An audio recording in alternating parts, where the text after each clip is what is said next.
are you guys fucking stupid? Of course you're depressed. You wake up, you go under blue lights all day, you stare at a screen all day, and then you go to sleep. Where's depression coming from? It's coming from that. Honestly, the more people align with nature, all those issues just kind of disappear. Meet Tom Strickland. He is the founder of Raw Global. He is on a mission to create unforgettable global luxury travel experiences for successful creators and entrepreneurs, allowing them to reconnect with nature and discover a deeper sense of meaning in life, an antidote to the culture of grind, hustle, and burnout.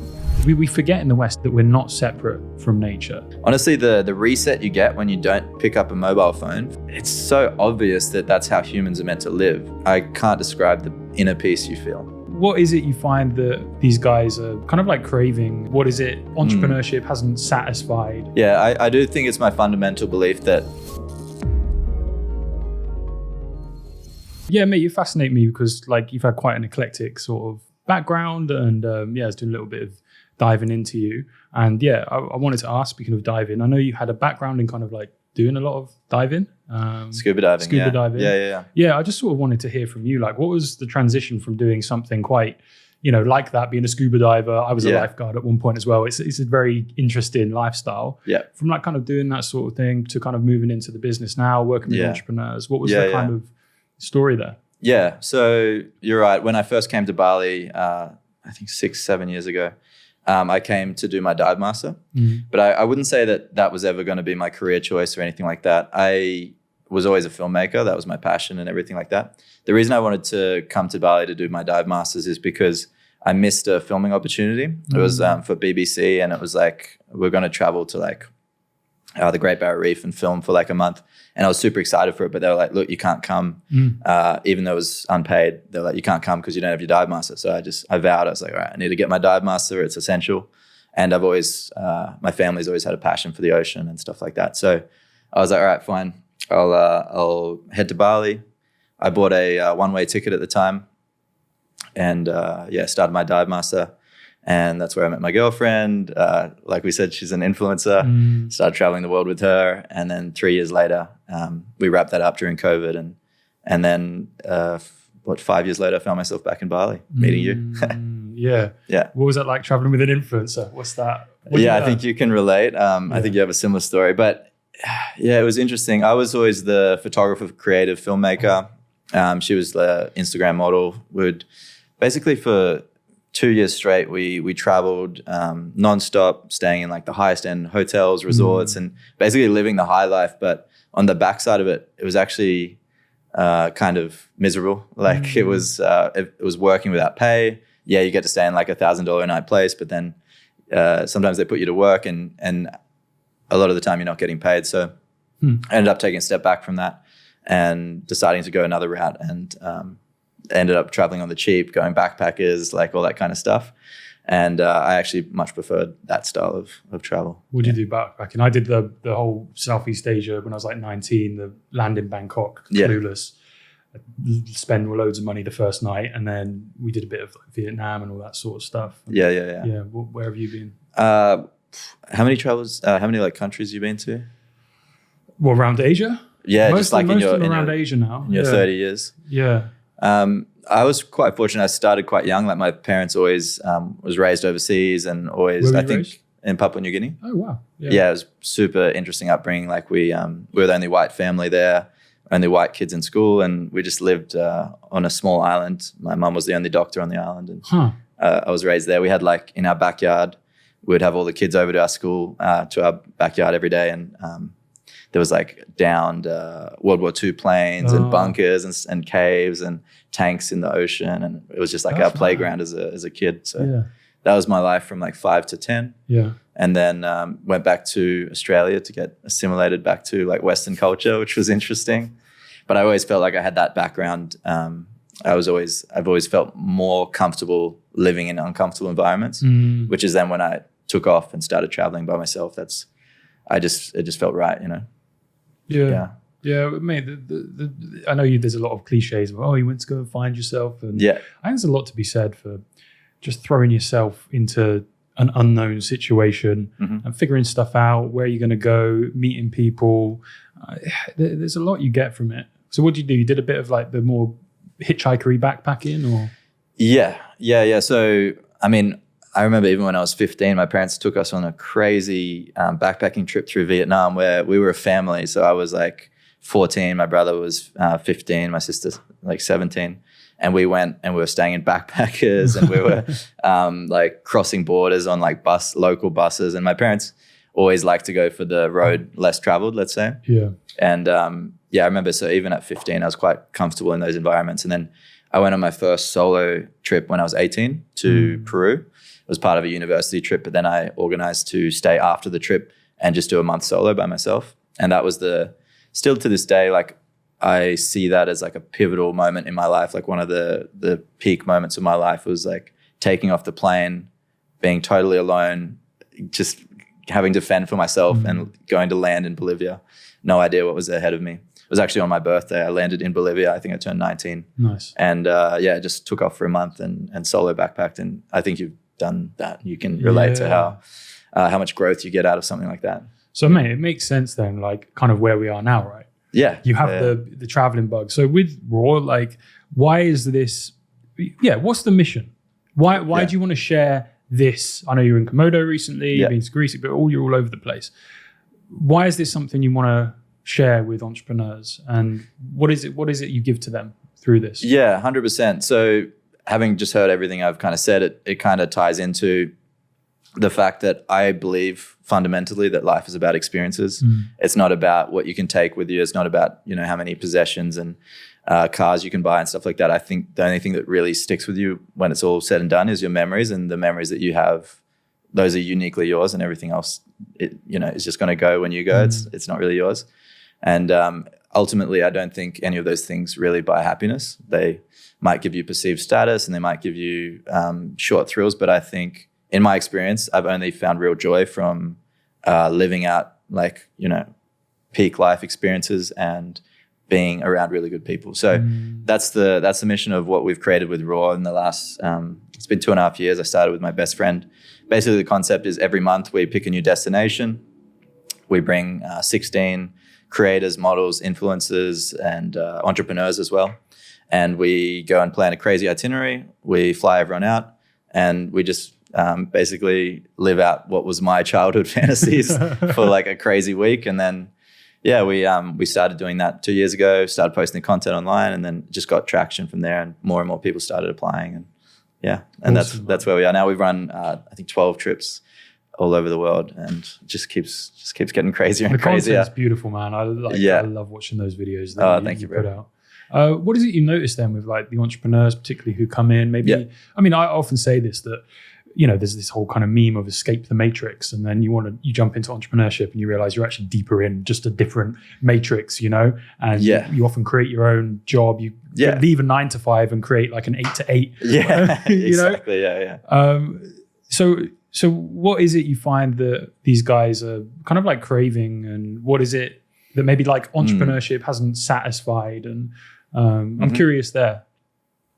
Yeah, I do think it's my fundamental belief that we can really like shift something in someone's psyche where they maybe, like I said, think certain things are important. And then I believe by having these experiences, you can fundamentally change and think that, maybe I should spend more time on holidays, and maybe I should, work hard. Absolutely. Like we absolutely encourage everyone to work hard and live like life to the fullest and get the most out of life, the most success, the most everything. But then don't forget to actually take that time to reward yourself, and you don't always have to be bound by your business. Yeah. So what was the question again? Yeah, just curious, like what you feel these guys.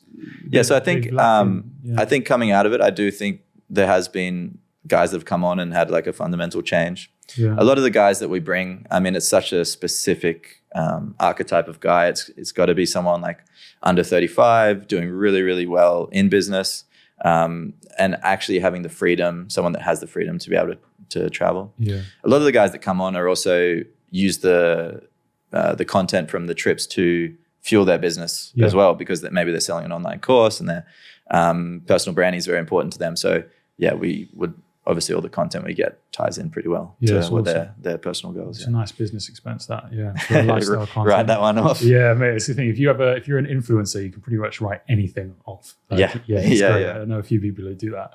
Yeah, man. It's interesting. Like a couple of things you said there. Like one of famous quote or whatever. It's like you come into this life with nothing, you leave exactly the same way. And it's what you soak up. It's what you experience. And yeah, I come across a lot of people who, I'll give you a story. I was on a beach in Thailand about maybe 6 months ago. And I'd let a few clients go. I was kind of doing a bit of a transitioning, and I had quite not a low month, but I was like, oh, I'm not earning as much as I usually am. Mm-hmm. But I still had one of the best months of my life. Right. And I was like, I'm on the beach, I'm reading. I actually have less responsibilities right now. And I'm like, what am I trying to do here? What am I trying to do with getting all these clients on? And it was an interesting thing. And from then, it's made me really prioritize lifestyle. Yes. But I think you're nailing the lifestyle. I mean, obviously for people watching, we're in Bali, we live a good life. Our day to day is exciting. We're surrounded by other like-minded people. It's really the perfect place to live and do this stuff. Isn't it, man? And I think, when you live here, everything kind of facilitates growth and I just love living here, to be honest. Yeah, me too. Yeah. It's just amazing. You're around creation here. Mm-hmm. You're around new, a new shop opens, and then you're like, oh, I know half the models. Oh, I know the owner, and you're like, you feel the creation everywhere, and everyone's involved in it, and you can't help but be part of that. Yeah, that's something I really get. Canggu particularly has a lot of that fizzing feeling. How have you found networking in Bali, being in Bali, and what is it you like about it? And is it for everyone? Definitely not for everyone. I think my favorite thing about it is that politics are left at home. For me, I've never given a shit about politics. I think I've always been whenever I've seen it, it's lunacy to me. I'm like, why would you let yourself be so emotionally manipulated like that? Yeah. And the best thing about Bali is probably that all that shit gets left behind. Yeah. No, I can't remember the last time I talked about politics, but if you go back home, that's all anyone can think about, all anyone can talk about. I mean, that alone is worth moving. But for me, the lifestyle we've kind of set up here, obviously cost of living is low. You can live like a king for very, very cheap, very affordable. So the leverage you get out of your money is pretty great. I know most people, they come here and there's a lot of distractions, a lot of excitement. They want to be invited to every waterfall, every adventure. They want to check it all out. I've been here long enough that I've kind of seen it all. It's very easy to say no to getting invited to Fins for the 30th time. So I'm like, it's easy to say no, or getting easier to say no. And everything about my life is just smoothly operates. We have the office at the house now. Yeah. So we have the staff coming into us. We have, like I said, I did my personal training today. One of the pro boxing coaches comes to the house. Yeah. He trains me, trains the other staff while we're at the house. Everything, all your food's delivered, all your laundry's taken care of. You basically don't, if you just want to focus on business, you can just focus on business. So you can treat yourself like a business here. Really, you can outsource everything. Literally. Cleaner. Buy back all your time. There's no disputes in the house. No one's like, oh, you left the dishes out or anything like that. It's all handled. And it's, I'm very aware, we're in a very privileged position. I'm not going to say I don't want to sound entitled by saying all that. But in terms of just investing in yourself, I think it's the best thing to do. Yeah, if you've got a vision, you've got a mission, you buying back your time is huge. Mm-hmm. Buying back your mental bandwidth to work on your business so you don't have to think about changing the sheets, all of that nonsense. Pay someone who it's a great salary for them. They're happy to do it. And it's just, it makes your life frictionless. Get the food delivered, meals ready to the fridge. It's brain off, just focus on what you're doing. I think Bali's such a hack. And I will say, you can find that cheap living in a lot of places, but I think the thing that has made Bali accelerate in growth and become this digital nomad hub of the world is, if you're an entrepreneur, a creative, or an existing podcast host, you're looking to build your influence online and become an authority in your niche, by now you know that having your own podcast is the single best way to do this. Over the last few years, you'll know that any person of influence has released their own podcast. They've realized that this is where the attention is. And this is why I've gone all in with podcasting myself. Not only this, having your own podcast solves the ongoing content grind problem, and it grows your network and your business as you grow the show. 90% of podcasts don't make it past episode 3. Of the 10% that do, 90% of them don't make it past episode 20. Most podcasts aren't monetized, they don't generate qualified leads, and they don't get sponsorships. Rather than grow your business, they just become a very time-consuming hobby. The reason that most fail is because they don't have simple, scalable production systems or have a clear strategy to fit their podcast inside of their current funnel. This is the problem that we're solving inside of the Voix incubator, program, and community. We walk you through all of the strategies we've used to manage over 35 industry-leading podcasts, generate over 55 million views, and generate over $1 million in products, services, and sponsorships for our clients. So hit the link in the description to watch a free training where we'll show you how to grow your podcast with ease without wasting your valuable time and money. Hope that's helpful for you guys. Back to the episode. Quick one from me, guys. We get a lot of requests asking about this space where we record the podcasts. So when I was searching for a studio location, I wanted a high quality setup, but also a space with a ton of character and a lot of vibe. So I wanted to let you know about the amazing House of Yore here in Bali. House of Yore is Bali's premium recording studio for creatives, podcast hosts, and entrepreneurs alike. They are also the producers of stunning handcrafted jewelry like the piece that you see around my neck. The studio offers multiple setups for podcasting, solo content creation, as well as photography projects. The studio has a unique cinematic aesthetic, comes with a dedicated technician, along with the best audio and video equipment here in Bali. The founders are both photographers and have a keen eye for detail that most miss. I've loved recording here, but most importantly, my guests have felt comfortable and fallen in love with the space as well. So if you're here in Bali, come in, grab a coffee, and ask to check out the rooftop studio. If you like what you see and think this will be a good spot for your next project, hit the link in the description, book in a slot, and use the code SPARK2024 for 10% off your booking. Also, if you love the artisan jewelry and would like a piece of your own, check out the Yore website or come into the art cafe and see the pieces here on display. And again, use the code SPARK2024 for 10% off your next piece. These things are awesome. Demand for the studio is obviously high and there are limited slots available. So if you have a project coming up, book in now. Happy creating, friends. I know you will love the spot as much as I do. Back to the episode.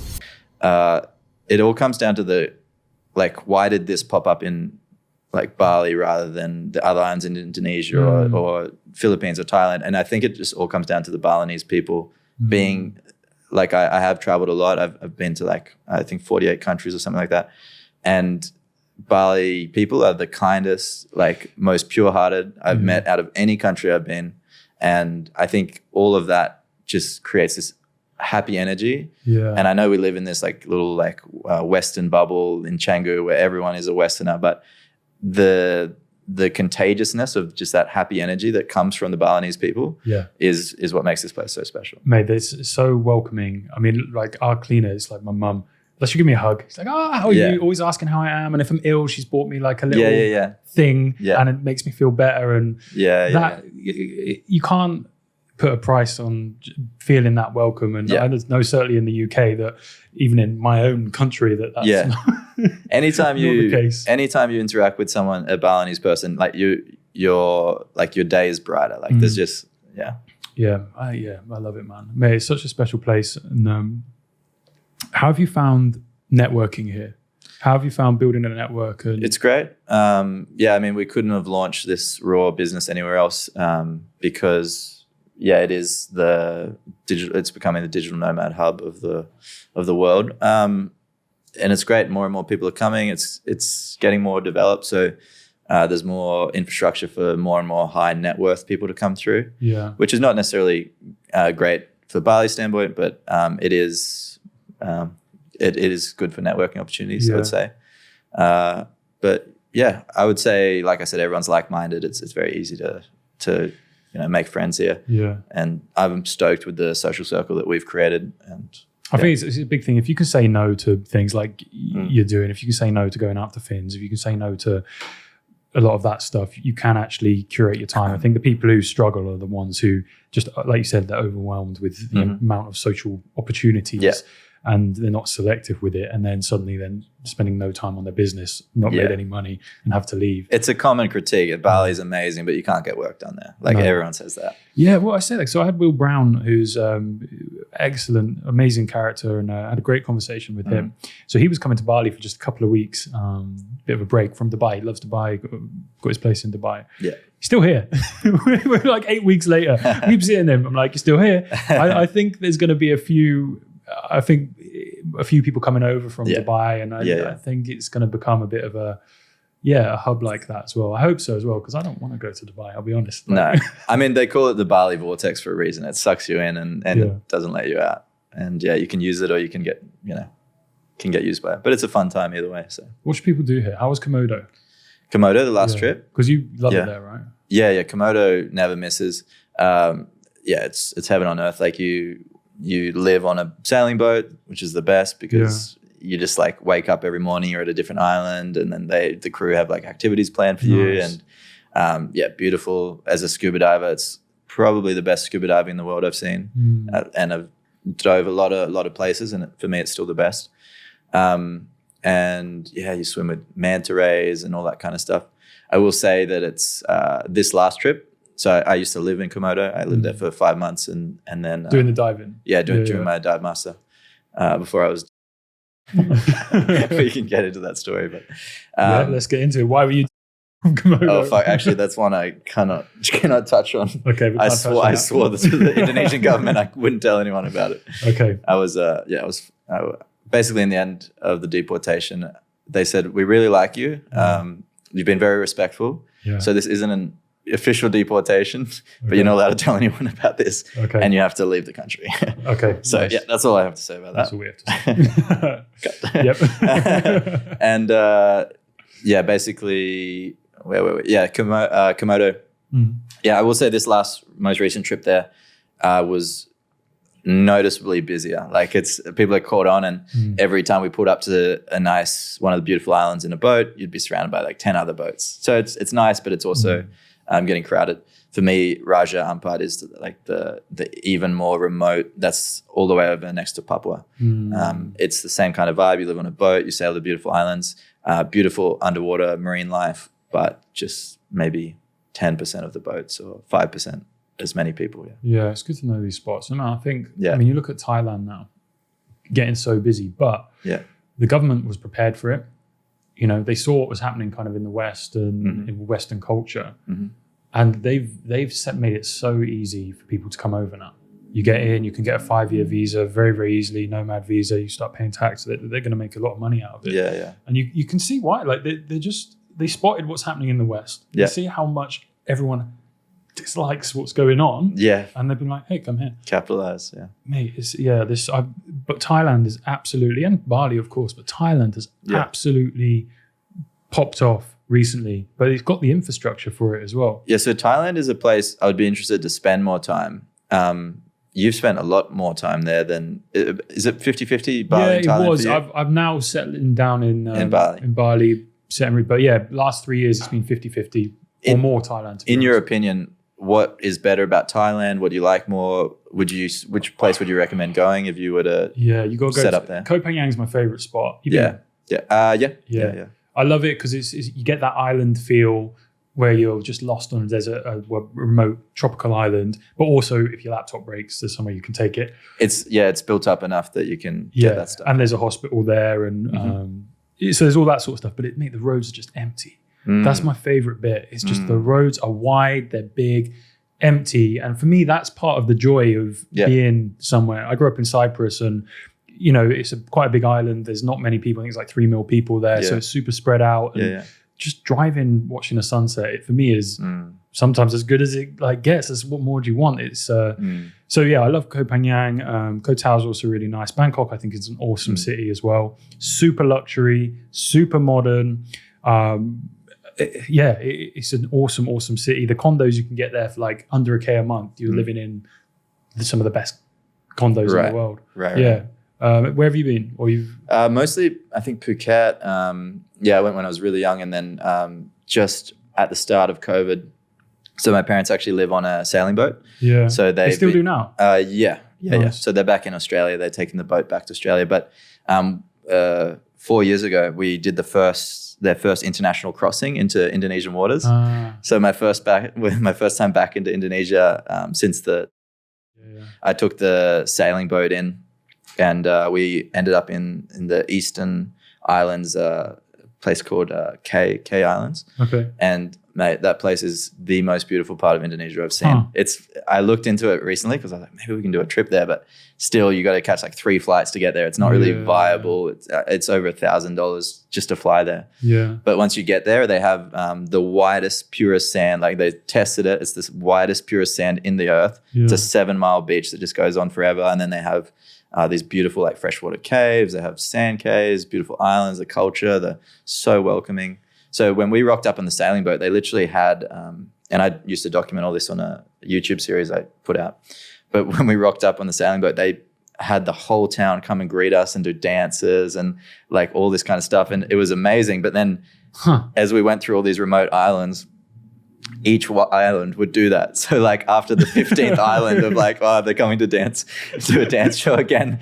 As amazing as it was and everything, it's kind of like, oh, damn it. Here we go again.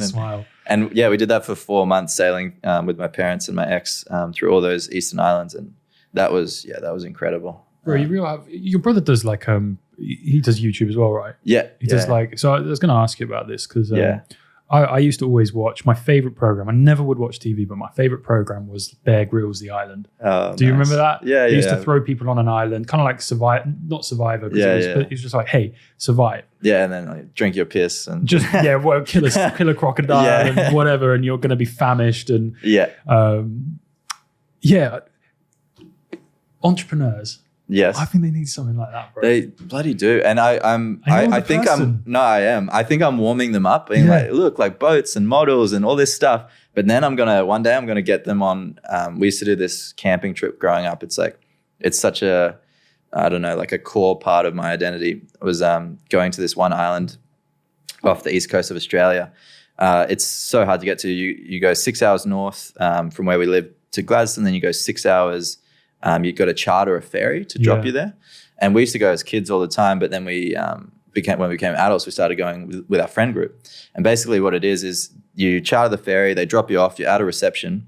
When you arrive, you rock up on the beach, you bring 1 drum of water, you roll it up on the beach, we bring 1 drum of fuel for the boat. Yeah. And then for 2 weeks, 3 weeks, sometimes 3 weeks, we would just camp, catch our own food, go spearfishing every day. And literally you just bring some rice and basic food, but if you don't hunt and catch fish that day, you don't eat. So it's like, it's just the ultimate reset. There's no reception out there. Like basically, if anything happens, you're fucked. Like the ferry will come and pick you up in 3 weeks. Yeah. So when we started taking our friends there, honestly, the reset you get when you don't pick up a mobile phone for 3 weeks, it's so obvious that that's how humans are meant to live. But we forget it, and we can't go a day without it, clearly. But when you do force yourself into that reset, I can't describe the inner peace you feel, because everything's aligned. You're just aligned with the sun, aligned with the hunt. It's just how you're meant to live. And for me, that's if you can take someone into that environment and change their perspective on the world. I remember I took my one best childhood friend there, and even to this day, he's like, that trip changed my life, changed everything. Like, Man, that's magic. Yeah, so I'm just warming them up, and then I'm going to one day get them there. Mate, one day, let's make it this year. Like, I'm convinced that people really, really need this. Yeah. Really, it's something that's been on my mind for ages. I run hikes here, so I take guys up, select group, and like take them up, run a hike. And again, it's only a day. Yeah. We're going to move to doing some camping overnight as well. Sweet. So again, without the signal. And the bonding you get, as men, like going to the gym together is great. Going for a run together is great, but climbing a mountain together, or surviving on a fucking desert island together, the bonding men really bond, I find, through challenge, through overcoming adversity together. And but then so this is what I've noticed, and this is what I think. It's kind of why I asked you about what do you feel like modern entrepreneurs are missing, and this is what kind of my perspective is. We've kind of overcome a lot of individual challenges. Most people who come to Bali, like they built their own business. Everyone's kind of paved their own path, which is awesome, but that's actually quite isolating.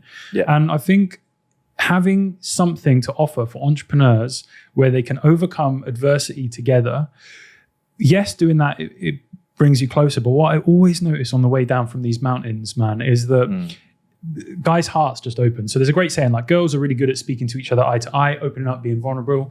Guys, we open up to each other shoulder to shoulder. Okay. We don't do well with direct eye contact talking about feelings. But if you've overcome something together, you've climbed a mountain, it was difficult. You've like been on like you've caught some food together. Then as you're walking back, like you just hear guys' hearts open, just like, yeah, man, how's this going with the girl? And actually this.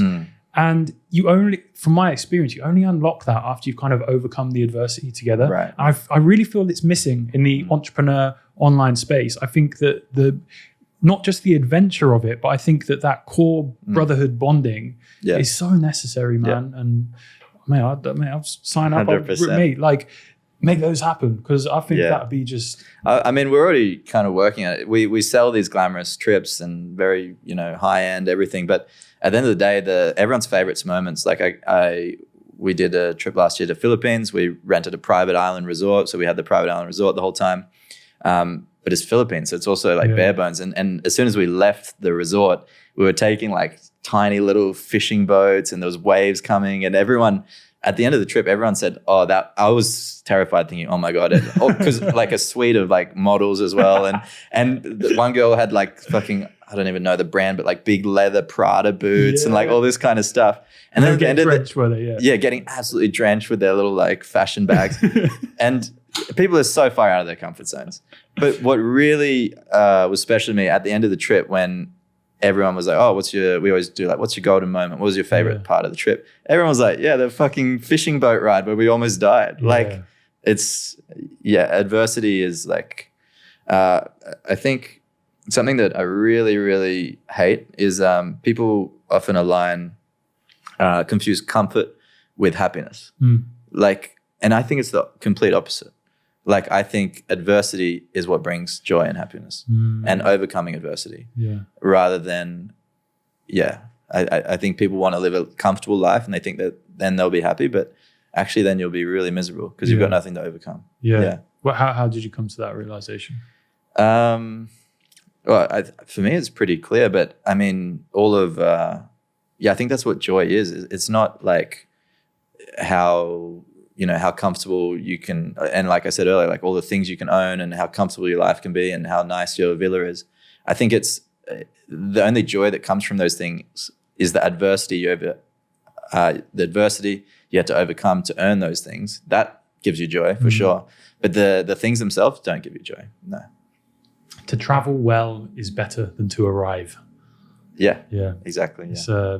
It's Taoist sort of saying. And it's interesting. One of the things I like about you, so I really studied the Tao Te Ching's a book that's come into my life. I don't know if you've come. I haven't read it, but I can put it on the list. Yeah, I'll send you a version to dive into, man. But it's what I love about it, and I think everything you're saying about kind of like the desert islands and the happiest we are is when we forget in the West that we're not separate from nature. Like even this is nature. It's all like a creation of, but we built it in a way that separates us from kind of like the flow of it all and like our natural rhythms. Even when we wake up and go to bed and staying up late, we're so disjointed from like our natural rhythms.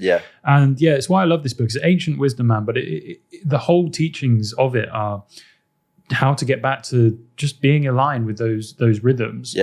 And it's just effortlessness. When you're in line with that, it's effortlessness.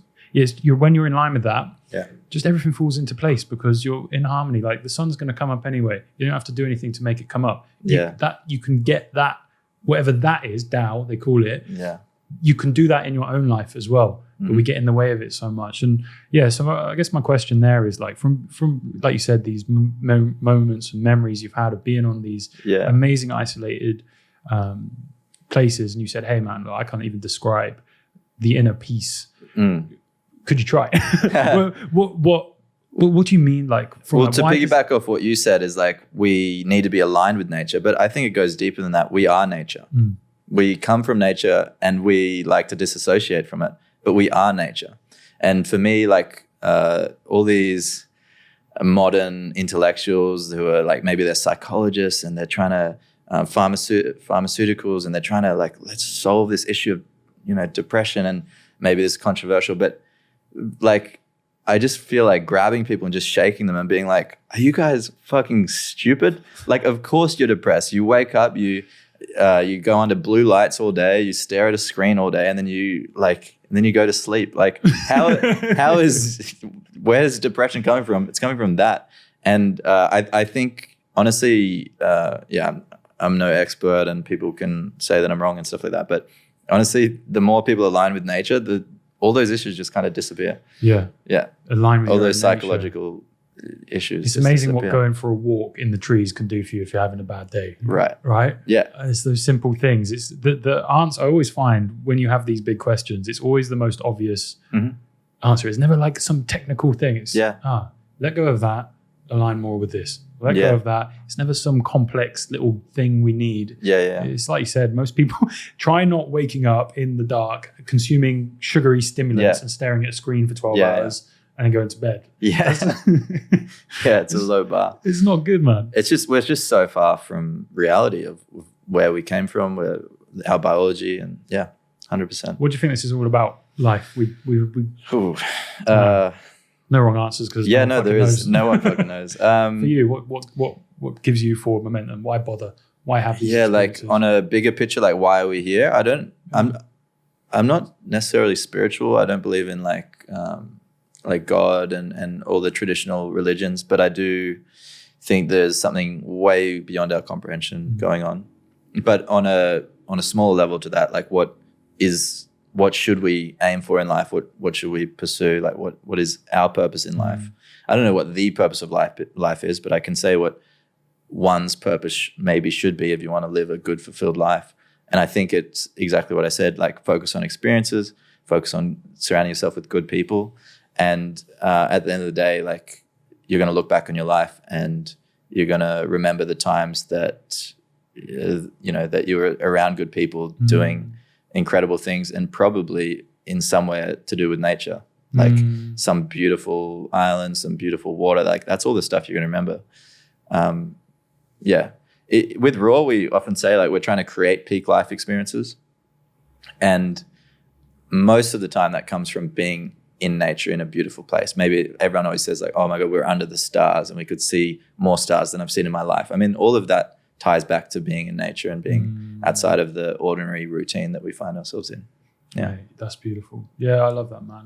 And definitely would agree. It's kind of whatever you want to make of it as well, right? But from my own experience as well, those best memories are under the stars. And I think really like hopefully for people seeing your content and like all this whole purpose of like online and sharing all of this stuff and having the opportunity to go on one of the Raw trips, it's like hopefully it sparks that lust for nature and life that way today. It sounds like me and you had somewhat similar upbringings. I was brought up in Cyprus and we were outside all the time. Like the houses are set up so that you're outside. Yeah. You're not supposed to be indoors. It's ridiculous. Yeah.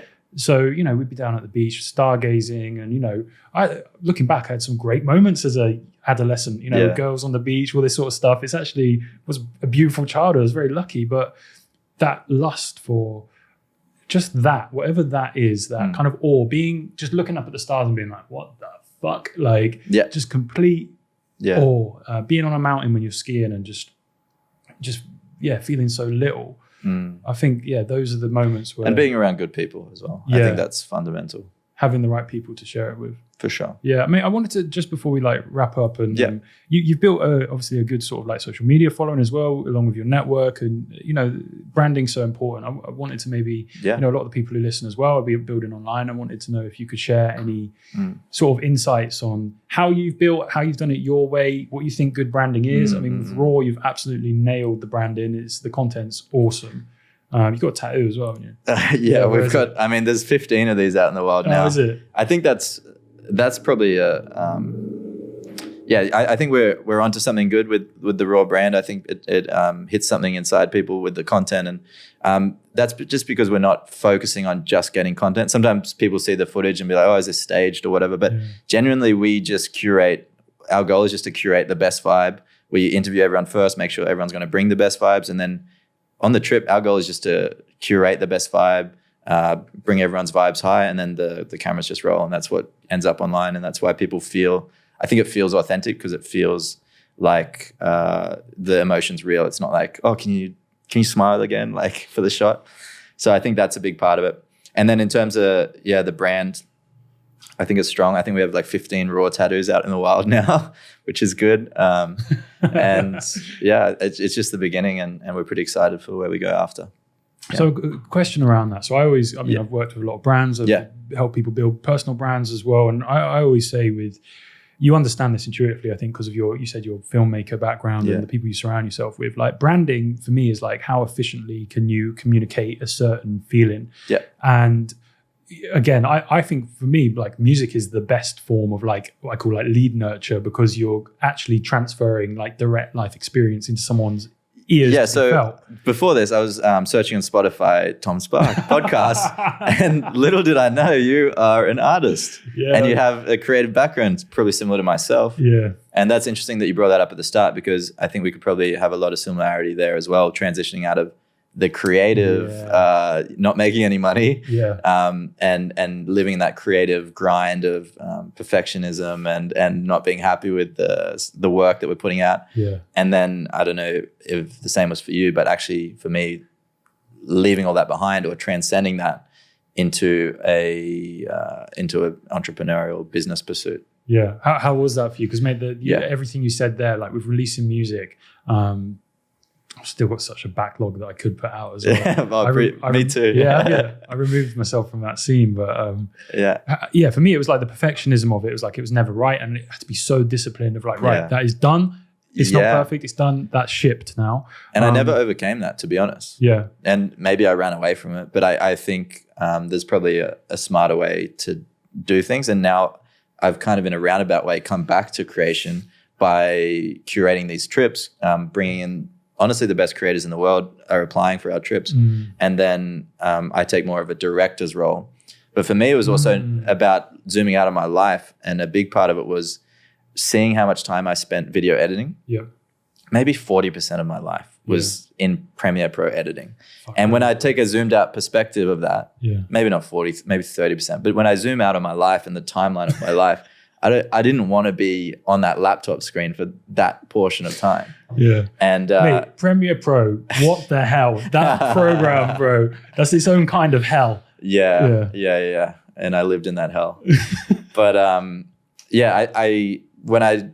I do miss the creative side, but when I zoom out on my life, I think I made the right decision ultimately. And now I get my creative itch through other creators, and I'm more directing, can we change this? Can we change this? And I'm not having to sink all my time into That's also the more director role. That's really nice. Yeah. I can relate to that with, even what I'm doing now, it is more, kind of, it's the business, right? It's like you're organizing people but you have that creative standard, and that's what a lot of entrepreneurs don't have. I think that's one of the edges that I've been lucky to have is you do have a standard, a creative eye, and at least then you can communicate with your own creatives. Yeah, you can speak their language. 100%. Yeah, and that's huge. And you're asking like, what gives us the advantage with branding, and it's just that. It's just, I mean, for every piece of content that you've seen of Raw, there's 10 pieces we didn't put out. Yeah. And so the perfectionism is still there, and we hold ourselves to a really high standard.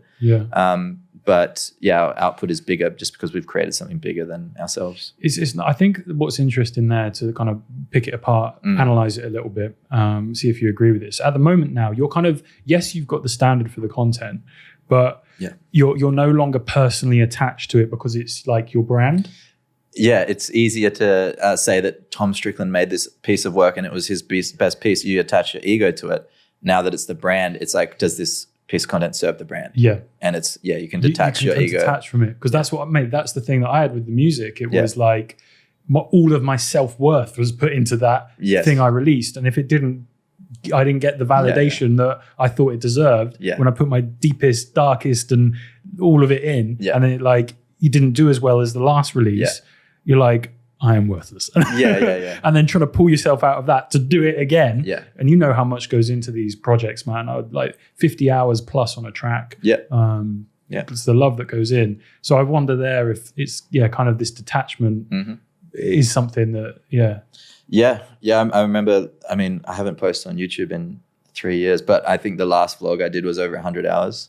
And of editing. Yeah. And it's crazy.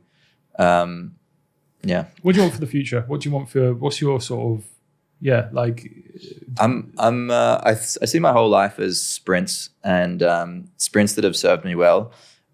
And then I kind of sprint and coast in every pursuit, whether it's fitness, whether it's filmmaking, whether it's maybe even just like travel and living overseas. Like every skill that I've attained, I got very obsessive over that skill, did a sprint, and then coasted on that skill for the rest of my life. So I think there's some wisdom to that. And I think right now I'm in my business sprint. Nice. I lived probably the best 10 years of my life in my 20s. I traveled the world. I did a lot of stuff. I checked a lot of things off my bucket list. I probably maybe lived more than most people do in their whole life in those last 8 years. But now I'm on my business pursuit, and I'm just trying to figure out everything business. We have a lot of plans with Raw in terms of building a bigger business than we could have imagined. Yeah. Bro, one, let me know when we're going to a desert island, because I'm in. Sick. And where can people kind of get hold of you and find out more about Raw, apply for one of the trips, or just get into your world a little bit? Yeah, cool. My name is probably in the title, Tom Strickland, and then that's my Instagram. It'll come up straight away. And then in my bio, there's Raw if you want to check out that. That's all I have to plug. Nothing crazy. Beautiful, man. Mate, this has been fun. Yeah, this is fun. A bit unexpected in which direction it's going to go, but we found a lot of common ground. Appreciate you, bro. Thank you, bro. Appreciate it, man.